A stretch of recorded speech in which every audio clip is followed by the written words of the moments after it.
South India shopping mall festival and wedding celebrations సరికొత్త designs తో అద్భుతమైన కలెక్షన్.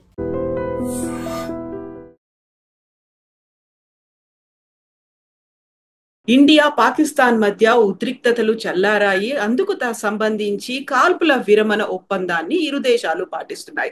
అయితే దీని మీద ఎందుకింత వివాదాలు, ఆరోపణలు వస్తున్నాయి? అమెరికా ఒత్తిళ్లకి భారతదేశం తలొగ్గిందా? పాకిస్తాన్ని అంతం చెయ్యాలి, యుద్ధం చెయ్యాలి అనేటువంటి నినాదాలు, నిరసనలు ఎందుకు వినిపిస్తున్నాయి? మనం ఎందుకు కాల్పుల విరమణ ఒప్పందానికి అంగీకరించాము? మనతో పాటుగా ఉన్నారు సిబిఐ మాజీ జేడీ లక్ష్మీనారాయణ గారు. సార్ నమస్తే.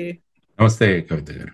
ప్రధానమంత్రి గారు మొన్న మాట్లాడిన విషయాల్లో ఆయన స్పష్టం చేసింది ఏంటంటే, పాకిస్తాన్ వాళ్ళు ఉక్కిరి బిక్కిరి అయిపోయి వాళ్ళు ఇంకా ఏమీ తట్టుకోలేని పరిస్థితిలో వాళ్ళు వచ్చి మనల్ని అడిగారు కాబట్టి మనం ఈ సీజ్ ఫైర్ కి తాత్కాలికంగా మనం ఒప్పుకున్నాము అన్నారు. అందుకనే ఆయన అన్నారు, ట్రేడు, టెర్రరిజం ఇవి రెండు ఒకసారిగా ఉండవు. ఆ తర్వాత టెర్రరిజము, టాక్స్ అంటే ఉగ్రవాదము మరియు మన సంభాషణ, తరువాత రక్తము మరియు నీళ్లు, ఈ రెండు కూడా కలిసి ప్రవహించవని ఆయన స్పష్టంగా చెప్పారు. చెప్పిన తర్వాత బుద్ధ పూర్ణిమ రోజున మేము శాంతి కాముకులం భారతదేశం, కానీ భారతదేశం శక్తివంతమైన దేశం, ఈ శక్తిని మేము అవసరమైనప్పుడు ప్రయోగిస్తామని ఆయన స్పష్టంగా చెప్పడం జరిగింది. సో ఇటువంటి పరిస్థితులలో రకరకాల విషయాలు చర్చకు వచ్చాయి. అంటే అమెరికా వాళ్ళు ప్రెషర్ తీసుకురావడం వల్ల ఈ సీజ్ ఫైర్ ఎందుకంటే ప్రధాని మాట్లాడిన ముందే ట్రంప్ గారు మాట్లాడి ఆయన నేను ఇద్దరితో మాట్లాడాను, తర్వాత వచ్చేసి చాలా మంచి వాణిజ్యం మనం చేసుకుందాం, వ్యాపారం మనం చేసుకుందాం అని వాళ్ళకి చెప్పాను. దానివల్ల ఆ రెండు దేశాలు కూడా అంగీకరించాయి. అందువల్ల రెండు అణ్వస్త్రాలు ఉన్న దేశాలను యుద్ధానికి వెళ్లకుండా నేను కాపాడాను అని ఆయన చెప్పి ట్వీట్ చేశారు. ఆ తర్వాత ఇంకొక చోట ఐ థింక్ సౌదీలో నిన్న వెళ్ళినప్పుడు అక్కడ కూడా మాట్లాడారు, నా వల్లే ఆగిపోయింది అని చెప్పారు. ఎందుకంటే సాధారణంగా విజయానికి అందరూ షేర్ చేసుకుంటారు. అందుకనే అంటారు ఎప్పుడు కూడా, victory has so many brothers but defeat always is an orphan అంటారు. అంటే పరాజయం ఎప్పుడు కూడా అనాథగా ఉంటుంది, విజయం ఎప్పుడు కూడా చాలా మంది మేమే చేశామని చెబుతుంటారు. సో అందులో ఈ రోజు స్పష్టం చేసింది మన external affairs ministry spokesperson, I think Randhir అనుకుంటాను, ఆయన వచ్చి చెప్పారు స్పష్టంగా, పాకిస్తాన్ వాళ్ళ యొక్క విన్నపం వల్ల ఇది జరిగింది. మేము అమెరికాతో ఎటువంటి వాణిజ్యం గురించి మేము చర్చించలేదు. తరువాత భారత్ పాకిస్తాన్లు మాట్లాడుకుంటే వాళ్ళిద్దరూ మాట్లాడుకుంటారు, బయలేటరల్ గా మాట్లాడుతుంటారు, ఇంకొకరి మధ్యస్థిత్వం మాకు అవసరం లేదు. ఆ తర్వాత ప్రస్తుతం మా చర్చలు ఏవైతే ఉన్నాయో అవి కేవలం ఉగ్రవాదం మరియు పాక్ ఆక్యుపైడ్ కాశ్మీర్, ఈ రెండిటి గురించే ఉంటాయి అన్నది చాలా స్పష్టంగా వాళ్ళు మాట్లాడడం జరిగింది. ఎవరి మీడియేషన్ లేదు, వాళ్ళ దగ్గర నుంచి రిక్వెస్ట్ రావడం వల్ల మేము తాత్కాలికంగా నిలుపుదల చేశాము అని ఆయన మాట్లాడారు. సో ఇటువంటి పరిస్థితులలో, ఎందుకంటే సాధారణంగా ఇటువంటి యుద్ధాలు ఇటువంటి జరిగినప్పుడు చాలా మంది మనం ఛార్జ్ అయి ఉంటాం. మన సైకాలజీ ఎలా ఉంటుందంటే థ్రిల్ సైకాలజీ అంటారు. సైకాలజీ థియరీస్ మీరు ఒకసారి చదివితే థ్రిల్ రావాలి మనకి. అందుకనే నేను ఎప్పుడు చెప్తుంటాను, థ్రిల్ ఉన్న సినిమాలు సక్సెస్ అవుతాయి. ఎందుకంటే మనకు ఒక థ్రిల్ క్రియేట్ చేశారనుకోండి, ఆ సినిమాలు చూస్తాం మనం, అడ్రినాలిన్ రష్ అవుతుంటుంది. దానివల్ల ఫర్ ఎగ్జాంపుల్ బాహుబలి 1 లో కూడా చివరి సీన్ చూపించేసి మళ్ళా అడ్రినాలిన్ 2 సంవత్సరాలు ఆపి పెట్టారు రాజమౌళి, ఆ థ్రిల్ ఏమవుతుందో అన్నది. ఆ తర్వాత ఏంటంటే జనరల్ గా వార్ మాంగరింగ్ అన్నది ఇంకొక సైకాలజీ, అంటే యుద్ధం చేయాలి, కొట్లాడాలి, పోరాటాలు అన్నది జనరల్ గా సైకలాజికల్ థియరీ.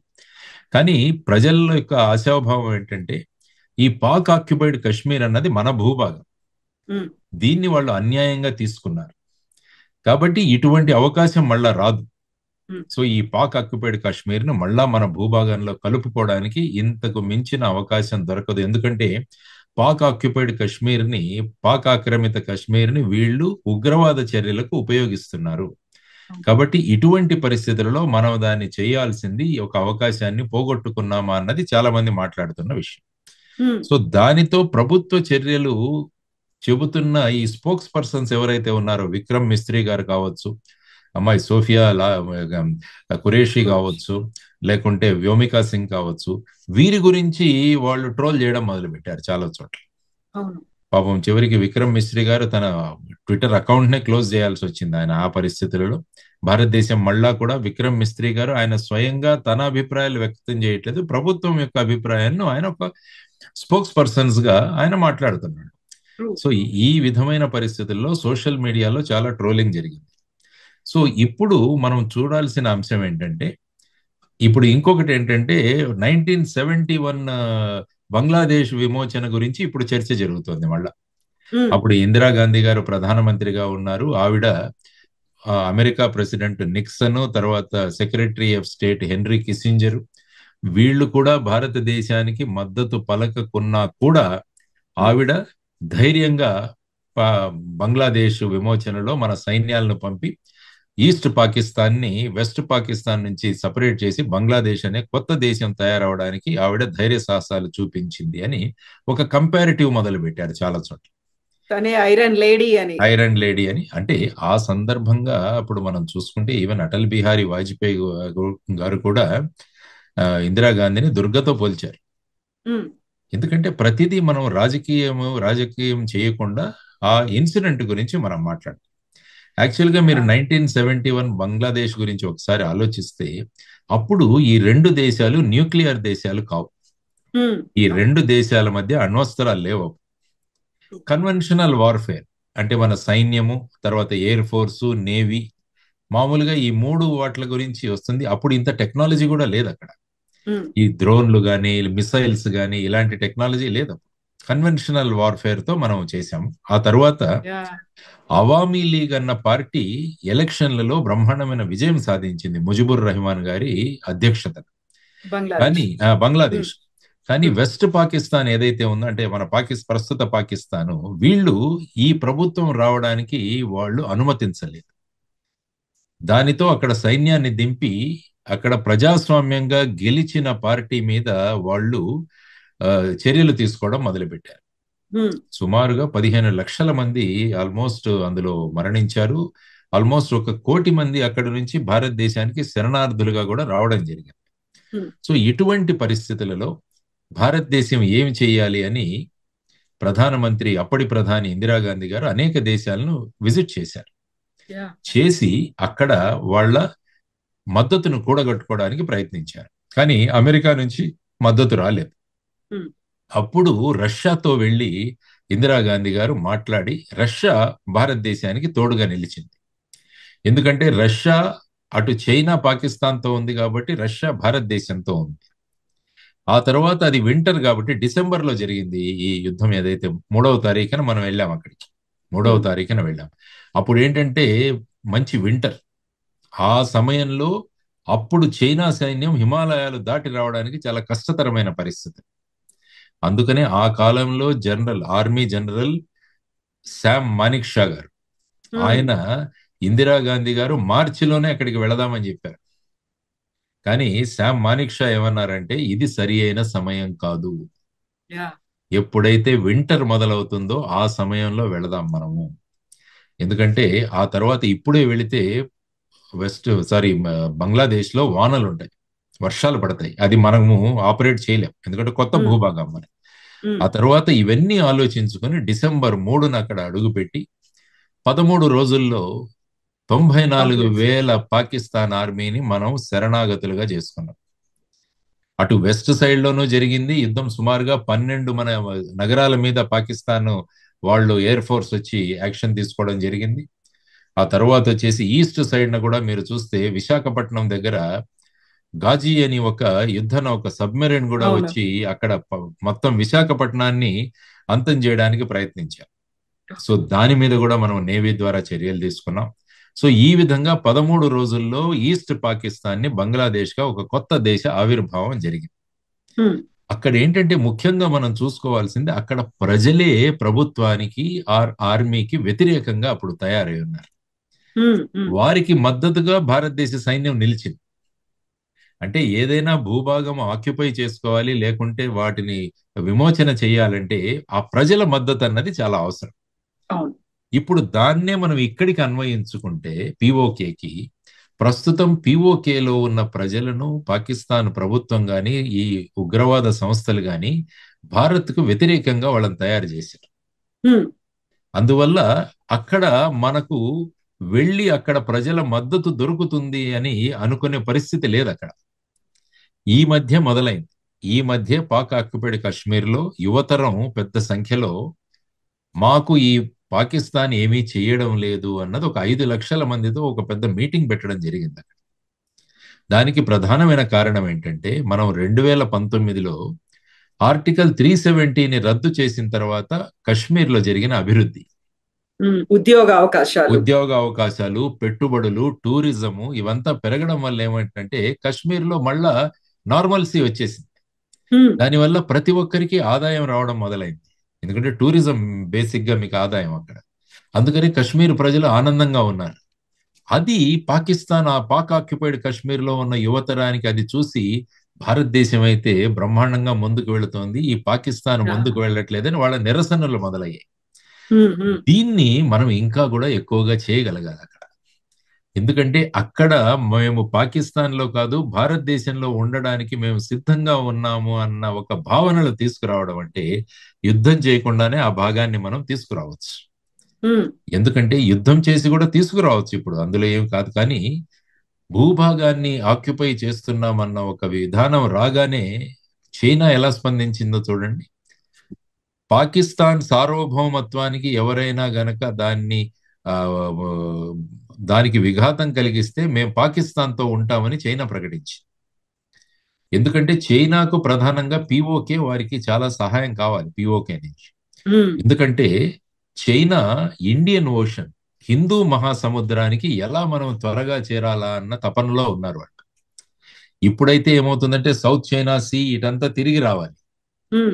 అదే గనుక పిఓకే నుంచి ఒక బ్రహ్మాండమైన హైవే గనుక క్రియేట్ చేసుకుంటే వాళ్ళు పిఓకే పాకిస్తాన్ ద్వారా గ్వాదార్ పోర్ట్ కి ఈజీగా చేరగలరు. అక్కడ నుంచి డైరెక్ట్ గా హిందూ మహాసముద్రంలోకి వెళ్ళగలరు. కాబట్టి వాళ్ళ వ్యాపారం చాలా ముఖ్యం వాళ్ళకి. అందువల్ల మేము పాకిస్తాన్తో ఉంటాం, పిఓకే మీద భారతదేశం ఏమైనా చేస్తే మేము పాకిస్తాన్ కు మద్దతుగా ఉంటామని చెప్పి వాళ్ళు ప్రకటించడం జరిగింది. తర్వాత రెండవ ముఖ్యమైన విషయం ఏంటంటే అణ్వస్త్రాలు అన్నది కూడా మనం ఆలోచించాలి. ఇప్పుడు ప్రధాని స్పష్టంగా చెప్పారు, మా దగ్గర అణ్వస్త్రాలు ఉన్నాయి, మమ్మల్ని బ్లాక్మెయిల్ చేయొద్దు అని ఆయన స్పష్టంగా చెప్పారు. అయినా ఏంటంటే పిచ్చివాడి చేతిలో రాయి ఉన్నప్పుడు ఏమవుతుందంటే ఇంకా ఏమీ సాధ్యం కాకుంటే దాన్ని వాడతాడు. అణ్వస్త్రాల యొక్క ప్రభావం ఎలా ఉంటుందని మన రెండవ ప్రపంచ యుద్ధంలో చూసాం. హిరోషిమా నాగసాకి మీద అప్పటి కాలంలో వేసిన అణుబాంబులు ఏవైతే ఉన్నాయో ఇప్పటికీ హిరోషిమా నాగసాకిలో ఒక గడ్డి కూడా మొలవదు అక్కడ. ఆ విధమైన ప్రభావం ఉంటుంది అణ్వస్త్రాల వల్ల. కాబట్టి ఈ పిచ్చివాడు ఈ విధంగా చేసే అవకాశం ఉంది, we can't rule it out. దానివల్ల ప్రగతితో వెళుతున్న భారతదేశానికి ప్రగతి అంతా కూడా కుంటుపడే అవకాశం ఉంటుంది. సో ఆ విధమైన ఆలోచనలతో పిఓకే అన్నదాన్ని మనం ఆక్యుపై చేయొచ్చు, దెర్ ఇస్ నో డౌట్. మనకున్న మిలిటరీ పవరు, మనకున్న ఎయిర్ ఫోర్స్ పవరు, మనకున్న నేవల్ కమాండ్ ఇవన్నీ తీసుకుని మనం వెళ్ళొచ్చు. కానీ ఇది ఎక్కడికి దారి తీస్తుందో అని మనం ఇప్పుడు అంచనా వేయడం కష్టమవుతుంది. ఎందుకంటే యుద్ధం మొదలు పెట్టడం సులభమే కానీ అది ఎప్పుడు అంతమవుతుందో చెప్పలేం. ఇప్పుడు చూడండి, యుక్రెయిన్ రష్యా మధ్య యుద్ధం జరుగుతుంది. అందరూ ఏమనుకున్నాం, ఒక వారంలో అయిపోతుంది అనుకున్నాం. అవును. అంటే ఒకవైపు రష్యా అణ్వస్త్రాలున్న దేశం, యుక్రెయిన్ అణ్వస్త్రాలు లేని దేశం. ఈ రెండు దేశాల మధ్య యుద్ధం 2.5 సంవత్సరాలు నడుస్తూనే ఉంది. మరి 2 అణ్వస్త్ర దేశాలు ముందుకొస్తే ప్రపంచంలో ఇప్పటి వరకు 2 అణ్వస్త్రాలున్న దేశాల మధ్య యుద్ధం జరగడం, యుద్ధ సారూప్యమైన విషయాలు జరగడం ఇదే మొదటిసారి. అంటే ఇండియా పాకిస్తాన్. కాబట్టి దీన్ని ఏమవుతుందో అని ఎవరికీ తెలియదు. సో అటువంటి పరిస్థితులలో మనం ఏం చేయాలి అన్న ధోరణిలో చూసుకొని పాకిస్తాన్ డీజీఎంఓ నుంచి రాగానే మన భారతదేశం కూడా మేము తాత్కాలికంగా ఆపరేషన్ సింధూర్ని నిలుపుదల చేస్తున్నాము. ఇది ముగించడం లేదు, మనం ఓన్లీ ఒక విరామం, మన ఇంటర్వెల్ లాగా సినిమాలో ఒక ఇంటర్వెల్ లాగా పెట్టాం. ఆ తర్వాత మీరు ఏ విధంగా ప్రవర్తిస్తారో దాన్ని బట్టి భారతదేశం స్పందిస్తుంది. ఇది చాలా ముఖ్యమైన విషయం.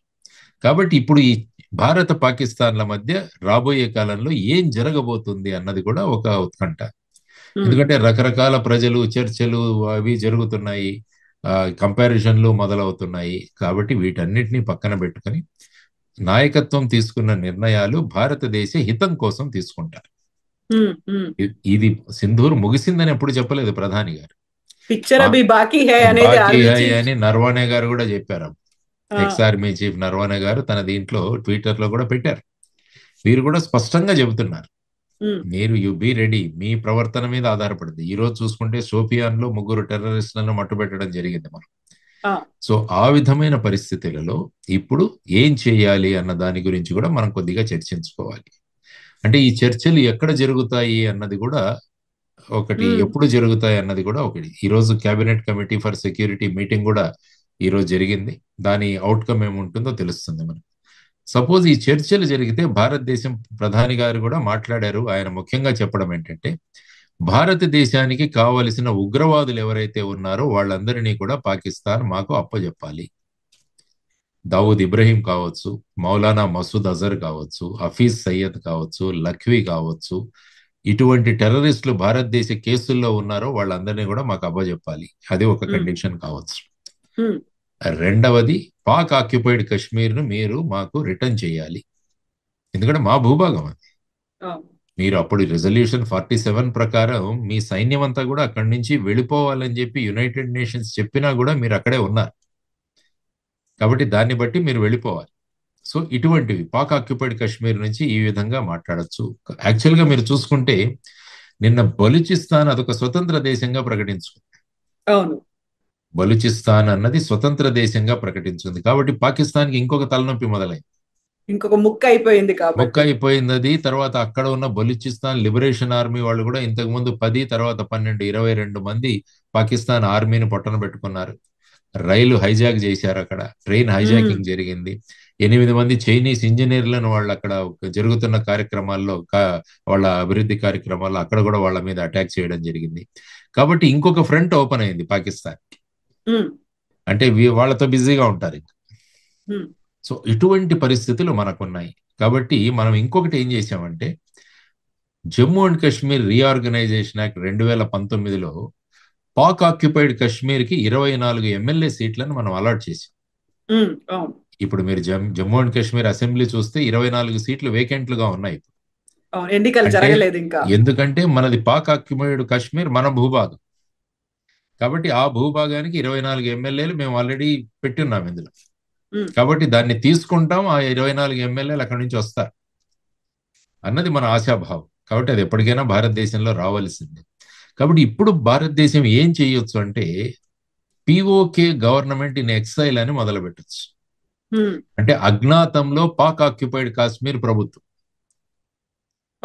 అంటే ఇంతకుముందు ఎల్టీటీ వాళ్ళు శ్రీలంకలో ఉండేవారు. వాళ్ళు ఏం చేశారంటే, ఐ థింక్ ఐర్లాండ్ లో వాళ్ళు ఎల్టీటీ గవర్నమెంట్ ఇన్ ఎక్సైల్ అని అక్కడ గవర్నమెంట్ ఉండేది. అక్కడ ఐ థింక్ యాంటోనీ బాలసింగం అని ఆయన అక్కడ ఉండేవాడు. సో ఆ విధంగా మనం కూడా ఒక PoK government in exile or PoK MLAs in exile అన్నది మొదలు పెట్టుకొని, అక్కడి నుంచి ఎవరైనా మద్దతు ఇస్తున్న వాళ్ళు ఉంటే వాళ్ళని డైరెక్ట్ గా అపాయింట్ చేయొచ్చు. అంటే భారతదేశం యొక్క భావాలను పిఓకేలో వీళ్ళు తీసుకెళ్తారు ముందుకి. అక్కడ ప్రజాభిప్రాయాన్ని కూడగడతారు. కూడగట్టి భారతదేశానికి మద్దతుగా అక్కడ వాతావరణాన్ని సృష్టిస్తారు. ఆ తర్వాత భారతదేశంలో పిఓకే కలిసిపోతుంది. సో ఈ విధమైన చర్యలు అన్నవి రాబోయే కాలంలో జరుగుతాయన్నది నా అంచనా. ఎందుకంటే ఆ ప్రదేశాన్ని మనకు అనుకూలంగా తయారు చేసుకోవాలి, ట్యూన్ చేసుకొని ప్రజల్ని చేసుకోవాలి. ఎస్, ఎందుకంటే అప్పుడు 47 రిజల్యూషన్ లో మీరు చూస్తే అక్కడ ప్లెబిసైడ్ జరపాలి, ప్రజా అభిప్రాయ సేకరణ జరగాలని పెట్టారు. సో ఇన్ కేస్ అక్కడి వరకు వెళితే ఆ భూభాగంలో ఉన్న ప్రజలందరూ మేము భారతదేశంలో ఉంటామంటే ఆటోమేటిక్ గా మన దేశానికి వచ్చేస్తుంది. సో ఈ విధమైన పరిస్థితులలో భారతదేశం ఏ విధంగా ముందుకు వెళ్ళబోతుంది అన్నది మనం అందరం కూడా వేచి చూడాల్సిన ఒక విషయం. సో అందుకనే ప్రజలకు మీ ద్వారా నేను తెలియజేస్తున్నది ఏంటంటే, ఆపరేషన్ సింధూర్ అన్న దాన్ని మనము క్లోజ్ చేయలేదు, జస్ట్ ఒక బ్రేక్ ఇచ్చున్నాం మధ్యలో. సో ఆ తర్వాత పాకిస్తాన్ ఏ విధంగా ప్రవర్తిస్తుందో దాన్ని బట్టి భారతదేశం యొక్క ప్రతిచర్యలు ఉంటాయి అన్నది మనం అందరం కూడా గమనించాల్సిన అంశం. కాబట్టి సోషల్ మీడియా మన దగ్గర ఉంది కదా అని ఇష్టం వచ్చినట్టు కామెంట్లు పెట్టడం ఇవన్నీ కూడా కరెక్ట్ కాదు. కీబోర్డ్ తో యుద్ధాలు చేసేస్తున్నాము. సరే, ఇప్పుడు సీజ్ ఫైర్ కి సంబంధించి ఒక ఒప్పందం కుదుర్చుకున్నప్పటికీ అడపాదడపా షెల్లింగ్లు అనేవి అవుతున్నాయి. అక్కడ ఉన్నటువంటి అవుట్స్కట్స్ లో ఉన్నటువంటి స్థానికులు ఆ బాంబుల శబ్దాల్ని వింటున్నారు. అలాంటప్పుడు పాకిస్తాన్ అంత వైలేట్ చేస్తున్నప్పుడు మనం ఎందుకు బుద్ధిగా ఇలాంటి ఒప్పందం కుదుర్చుకున్నాము, సైలెంట్ గా ఉంటున్నాము అనేటువంటి ఒక మాట కూడా సార్. సాధారణంగా ఎలా ఉంటుందంటే బార్డర్ దగ్గర కవ్వింపు చర్యలు అన్నవి ఇది గవర్నమెంట్ లెవెల్ నుంచి జరగవు మామూలు. అక్కడ లోకల్ గా ఉన్న కొంతమంది ఒకడు నిల్చుకొని వాడు ఫైర్ చేస్తాడు, దానికి మనం రిప్లైస్ ఇది అయితే సర్వసాధారణంగా జరుగుతూనే ఉంటుంది. కానీ మొన్న చూసాం మనం ఎల్ఓసి మొత్తం మీద ఆర్టిలరీ షెల్స్ తో ఫైరింగ్ చేయడం. అదేంటంటే మిలిటరీ కమాండ్ వల్ల జరిగిన ఆపరేషన్. సాధారణంగా ఏంటంటే చిన్న చిన్న పోస్టులు ఉంటాయి బార్డర్ పక్కనంతా, వాళ్ళు ఫ్రస్ట్రేషన్ లో ఉంటారు. ఆ ఫ్రస్ట్రేషన్ లో ఎవడో ఒకడు ఫైర్ ఓపెన్ చేస్తాడు చిన్న స్మాల్ ఆర్మ్స్. అప్పుడు మనం రిప్లై ఇస్తాం. దానివల్ల ఏంటంటే పెద్దగా మనకు ఏమాత్రం ఇది అవ్వదు, మనకి ఏ విధమైన ఎఫెక్ట్ ఉండదు. ఊరికే మేమున్నాం అని చూపించుకోవడానికి. ఎప్పుడైతే ఆర్టిలరీ షెల్లింగ్ కానీ ఇలాంటిది మొదలవుతే అది ప్రభుత్వం కానీ మిలిటరీ యొక్క అనుమతితోనే జరుగుతుంది. అప్పుడు మళ్ళా పాకిస్తాన్ రియల్ గా సీజ్ ఫైర్ కి వారికి వీళ్ళు ఉల్లంఘించారు అన్నదానికి ఒక నిష్కర్ష మనం తీసుకురావచ్చు అనమాట. సో ఇలా చిన్న చిన్న ఈ ఫైరింగ్లు అన్నవి జరుగుతుంటాయి. సో ఆ విధంగా చూసుకుంటే ఇప్పుడు పాకిస్తాన్ ఎక్కడా కూడా ధైర్యం లేదు వాళ్ళకి.